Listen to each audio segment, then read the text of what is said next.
कम budget में tier 2 और tier 3 शहरों की प्रॉपर्टी में निवेश आपके लिए फायदेमंद हो सकता है।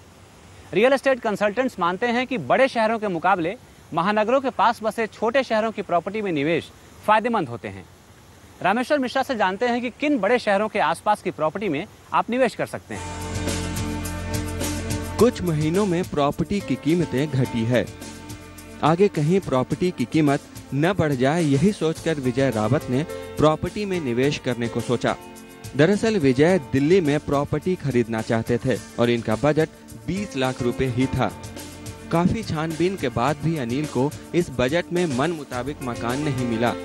आखिरकार अनिल ने रियल्टी एक्सपर्ट से सलाह के बाद दिल्ली से सटे गाजियाबाद में 18 लाख रुपए में 2 बेडरूम का फ्लैट खरीदा। मैंने दिल्ली में काफ़ी बिल्डर्स के मकान देखे।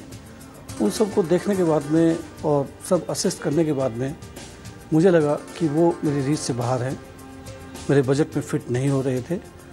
दिल्ली में खाली एक ही स्कीम अच्छी थी, डीडी की, उसमें भी मैंने अप्लाई करा, लेकिन उसमें मेरा मकान नहीं निकला। जब उसमें नहीं मिल पाया तो उसके बाद में फिर मैंने दिल्ली के आसपास के एरिया में देखना शुरू किया और गाजियाबाद मुझे सबसे अच्छा लगा, मेनली 2 कारण की वजह से। एक तो जिस बजट पे मुझे मकान चाहिए था उस बजट पे मुझे मकान मिल गया। दूसरा, जितना स्पेस चाहिए था वो स्पेस मिला।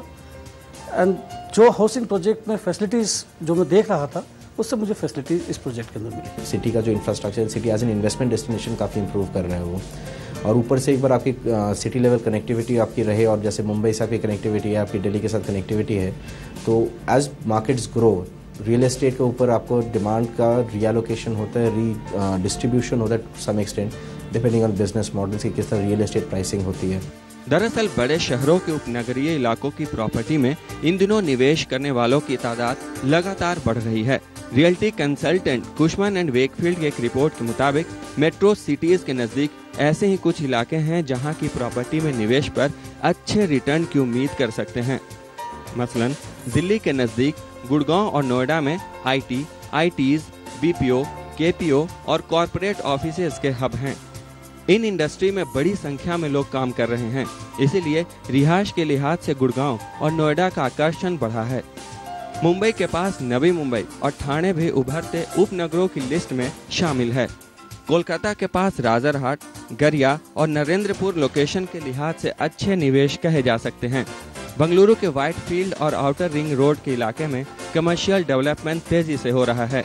चेन्नई में ग्रैंड सदर्न ट्रंक और ओल्ड महाबलीपुरम रोड जैसे क्षेत्रों में उम्दा इंफ्रास्ट्रक्चर है। मरामलाई नगर, पदापाई और ओरागडम जैसे औद्योगिक इलाकों की वजह से जीएसटी रोड के आसपास प्रॉपर्टी में निवेश फायदेमंद हो सकता है।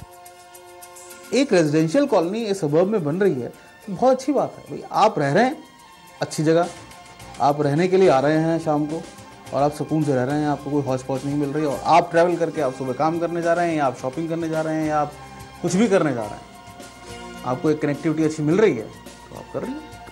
रियल्टी एक्सपर्ट्स का भी मानना है कि टियर 2 और 3 शहरों की प्रॉपर्टी में 2 साल के निवेश पर 10 से 20% के बीच रिटर्न मिल सकती है। छोटे शहरों में जमीन अब भी किफायती कीमतों पर उपलब्ध है, इस वजह से इन शहरों में मकान की कीमत कम है। यानी आपको 1000 से 1200 स्क्वायर फीट एरिया में बने मकान के लिए बड़े बजट की जरूरत नहीं पड़ेगी। प्रॉपर्टी प्लस के लिए रामेश्वर मिश्रा।